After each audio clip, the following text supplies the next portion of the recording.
4, Madame Brunet. Merci, Monsieur le Président.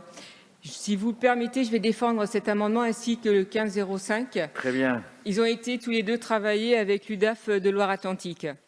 C'est une profession peu connue, mais le mandataire judiciaire à la protection des majeurs participe à la garantie de la dignité et à l'exercice de la citoyenneté de la personne protégée.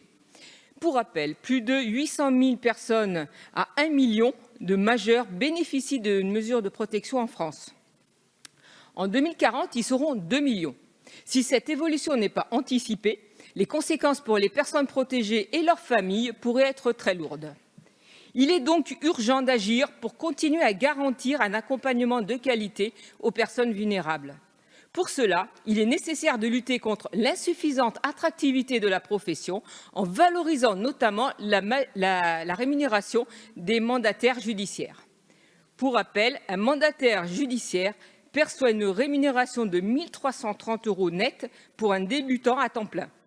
Ils sont par ailleurs surchargés. Ils suivent en moyenne 60 à 65 personnes et cela nuit à la qualité de l'accompagnement. Avec 130 millions d'euros supplémentaires, cela permettrait d'améliorer la qualité de l'accompagnement avec des recrutements supplémentaires et de reconnaître la profession avec une revalorisation immédiate des salaires des 6 500 mandataires judiciaires. L'amendement de repli, le 1505, lui prévoit un abondement à hauteur de 35 millions d'euros qui permettrait de revaloriser immédiatement les salaires de 300 € bruts par mois. J'insiste là-dessus, mes chers collègues. Il s'agit d'un enjeu de société. Il est urgent d'investir dans cette profession afin de garantir un accompagnement de qualité aux personnes vulnérables aujourd'hui et demain. Je vous remercie. Merci.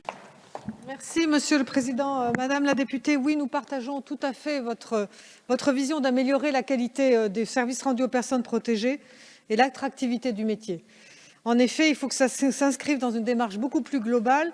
Donc, ce que nous vous proposons, c'est qu'en plus des 19,7 millions, nous allons par ailleurs ajouter 8,1 millions de crédits remobilisés en interne au programme 304 pour les mandataires judiciaires dans le cadre d'une démarche globale sur l'attractivité du métier et la formation des professionnels actuels. Ce montant complémentaire permettra notamment d'augmenter les recrutements avec 200 ETP supplémentaires. Ce financement vise également à développer les formations des mandataires. C'est un outil majeur pour améliorer l'attractivité de cette profession. Il en va tout simplement de pouvoir mieux protéger en effet ces majeurs, mieux répondre à leurs besoins, mieux les accompagner. Et nous tenons à saluer votre engagement et celui de la majorité, et notamment celui de M. Rudigoz sur cet enjeu majeur. En revanche, compte tenu de l'engagement gouvernemental que je viens de rappeler pour les mandataires, et en particulier des recrutements d'ores et déjà prévus, je vous demanderai donc de bien vouloir retirer cet amendement. À défaut, j'émets un avis défavorable à son adoption. Merci. Merci. Donc, Madame Brunet. Oui, merci Madame la Ministre pour toutes ces précisions. Je note de la formation, du recrutement de 100 ETP. Est-ce que cela veut dire aussi qu'il y aura une augmentation de la rémunération? Parce qu'elle est vraiment très faible et ça participe à l'attractivité. Si vous pouviez me donner juste cet élément de réponse. Global d'attractivité des métiers, nous nous y engageons. Donc les deux sont retirés, Madame Brunet. Un grand merci, Madame la Ministre, pour ces réponses et je retire mes deux amendements.